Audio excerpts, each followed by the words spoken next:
We realized that this was like a nature playground. It's the theme park of doing things outdoors in Florida. It's the East Coast surfing capital. I mean, we've had such great surfers going back. Kelly Slater making 11-time world champion, the greatest surfer of all time. You won't be able to see a rocket launch this close anywhere else. You won't be able to see and do the things to learn about the past, present, and future of our space program anywhere else in the world. You can see it, you can feel it, you can touch it.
With its endless sunshine, pristine beaches, and world-famous theme parks, you might think that you know Florida.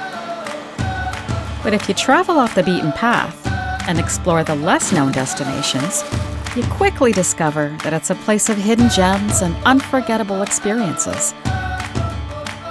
A destination that will awaken your urge to travel, explore, and create lifelong memories.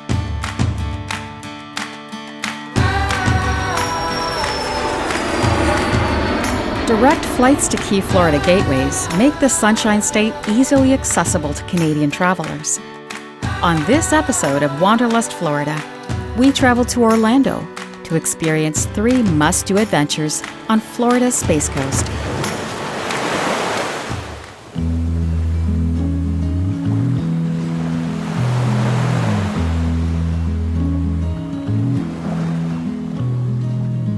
One of the great things about Cocoa Beach is we're just south of the Cape, where NASA and the Space Center is, and that blocks a lot of the cold water.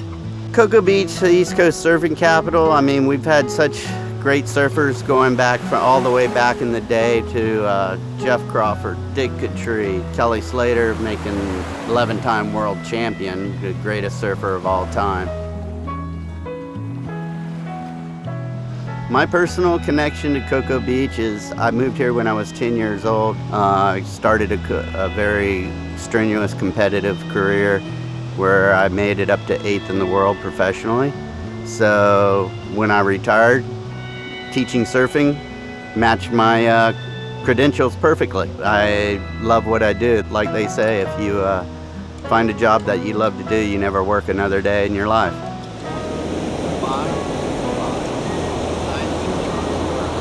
The Ron John Surf School opened up in 1993 with Craig Carroll taking over and running it.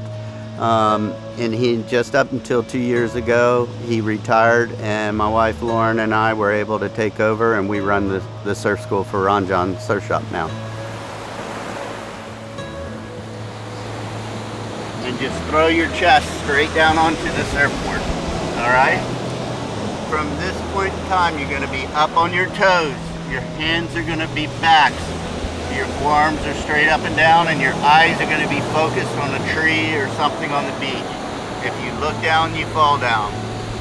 I'll push you into your wave. When I yell up, up, up, as soon as you hear that, you're gonna spring to your feet into your final stance. Final stance is your feet flat, knees bent, shoulders up, front arms directional arms, so we're going to be pointing and looking at the beach. This back arm, we're keeping it tucked in here. We just don't want it to go out here and start winding up slow. Okay? Okay. All right, so let's give it a try. Eyes up, good.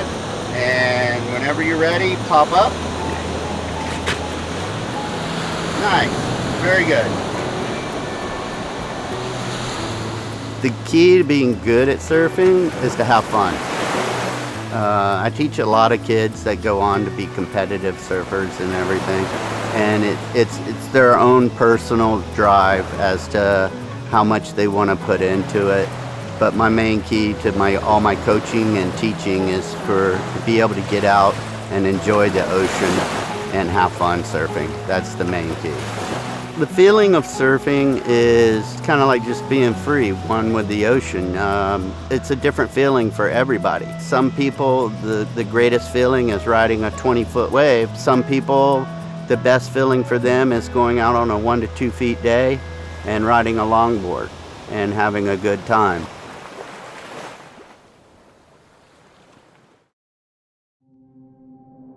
People love surfing the most, mainly because, I mean, no wave's the same. Your playing field is always changing. You can pick the conditions that best fit you and enjoy the ocean. A lot of times, especially in the summer times, which makes it so great for our kids' surf camps, is we get a real gradual drop off in our sandbars and small waves, which allows the kids to be able to get out and really learn a lot about surfing. And also the unpredictability of the waves is what's made such great surfers that come from Cocoa Beach, such as Kelly Slater. Visitors should come to Cocoa Beach because it's awesome. It's a laid-back beach town, not overcrowded, great restaurants, lots of things to do, from surfing, swimming, boogie boarding, going out into our river, doing bioluminescent tours at night, kayaking through the 1,000 Islands, renting jet skis and renting boats, fishing. So there's like so many things to do in only a 12-mile stretch of land. I don't know, it's an awesome place. I love it. I like Cocoa Beach. It's home.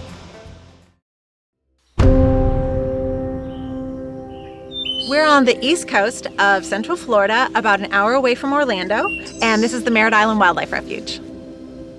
My name is Sandra BK, and I'm the co-founder and chief adventure officer at BK Adventure Eco Tours.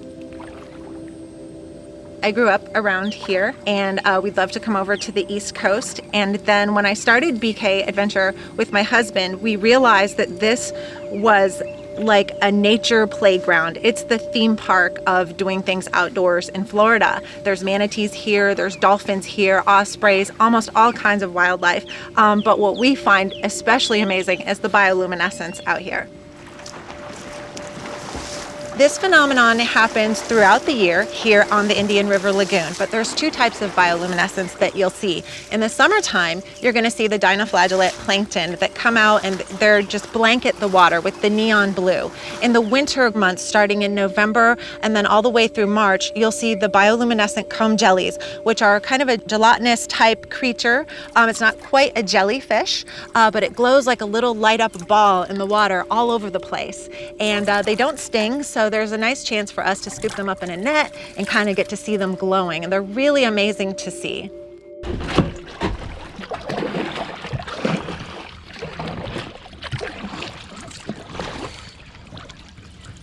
When you go out on a bioluminescent kayaking tour, first your guide will get you suited up with your life jacket and your paddle, a light, so you can see out there a little bit, and then you're going to get some instruction on how to kayak, all of the safety rules of the tour, and then the guide is going to take you out there in the night to see the bioluminescence.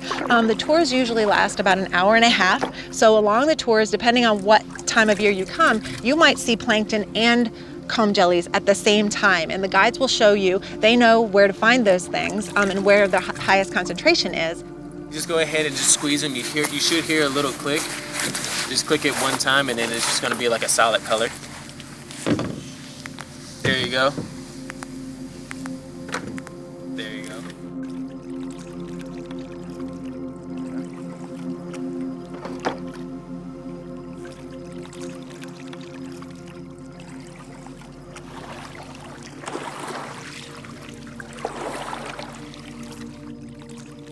When you hold a comb jelly, it's You know, it's a gelatinous creature. It doesn't sting you. They don't have stingers, but they feel kind of like goo in your hands. They do light up and glow, and it's really kind of magical to see this thing in your hands glowing and moving around. We try to be very careful with them because they are part of nature. So when we get them in our nets, if the guide does kind of touch them to make them glow and that type of thing, it's very careful and then puts them back in the water respectfully. Out here you usually get about to, I want to say 4 to 5 feet long, and then the manatees out here, they usually get about to only 1,000 pounds. Now 1,000 pounds is still a lot, but that's a big difference from other manatees that can get to about 3,000 pounds. You just want to see a dolphin?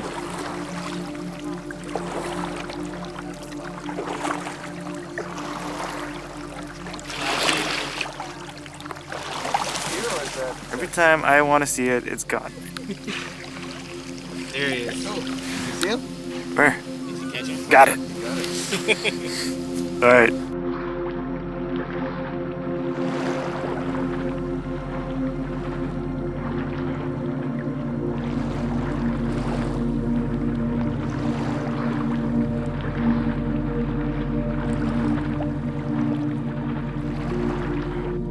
I think all visitors to Florida should at least take some time to come to the Merritt Island Wildlife Refuge. It's a really special place. It's part of the Space Center. It was part of the original land buy when the Space Center happened. Half of it was dedicated to wildlife here, and the other half was dedicated to space exploration and science. But what makes this place really amazing is the unique wildlife that it has out here. On any day you can see manatees, dolphins, the horseshoe crabs, which are really important to science, and they're from the dinosaur age. The bioluminescent comb jellies are also from prehistoric times. There's just so much wildlife out here, and you won't find a more beautiful place. 5, 4, 3, 2, 1, 0. Ignition. Liftoff of the Falcon 9 and Crew Dragon. Go NASA, go SpaceX, Godspeed, Bob and Doug. America has launched. And so rises the new era of American spaceflight, and with it the ambitions of a new generation continuing the dream.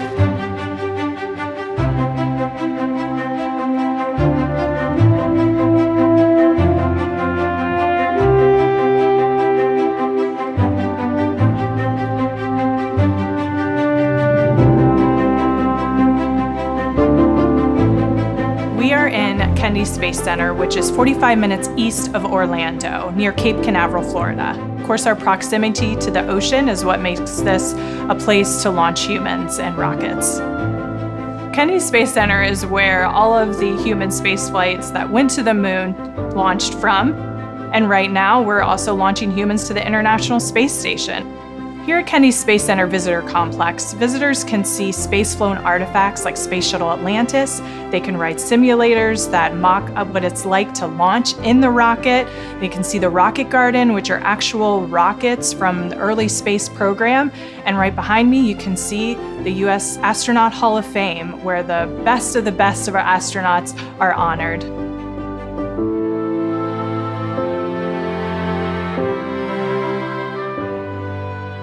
This is a perfect place for a multi-generational family to enjoy seeing and remembering about those historic milestones in the space program, and then going to learn about the future of the space program and maybe inspiring the young kids to be the first person to step foot on Mars. My personal connection to Kennedy Space Center is I grew up right across the river in Titusville, Florida. So I grew up watching the rocket launches and was really inspired by that. And now I'm here working, able to share that story with the rest of the world. The best thing about working here is seeing the look on people's faces when they see Space Shuttle Atlantis for the first time, when they see the Saturn V rocket for the first time. It's just amazing and inspiring. And I love being able to, leave my office and go out and see those artifacts and just stand in wonder of the people that were able to make those things happen.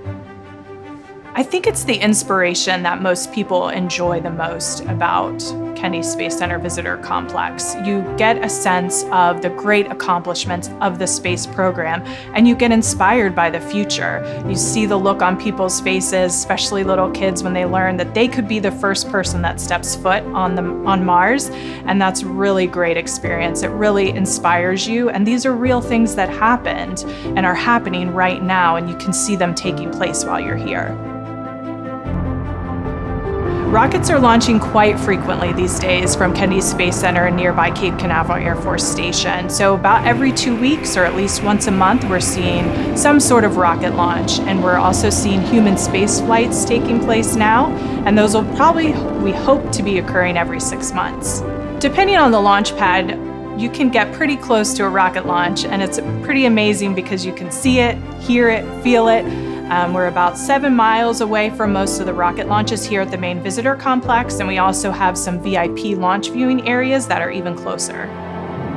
The feeling of seeing a rocket launch is really inspiring, and it's hard to describe in words, but you just really get a sense of the power that it takes to leave Earth. So you see it first, you see the rocket, rising slowly from the launch pad, you hear that rumble, and then you kind of feel it in your stomach, and the windows are shaking, the ground is shaking, and you just know that it's such an amazing feat that humans can do when we all work together.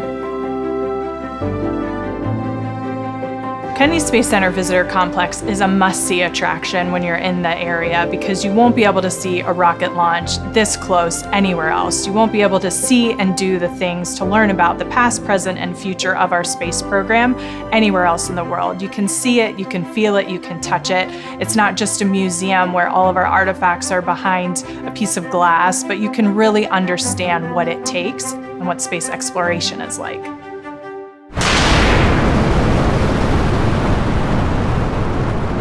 On the next episode of Wanderlust, Florida.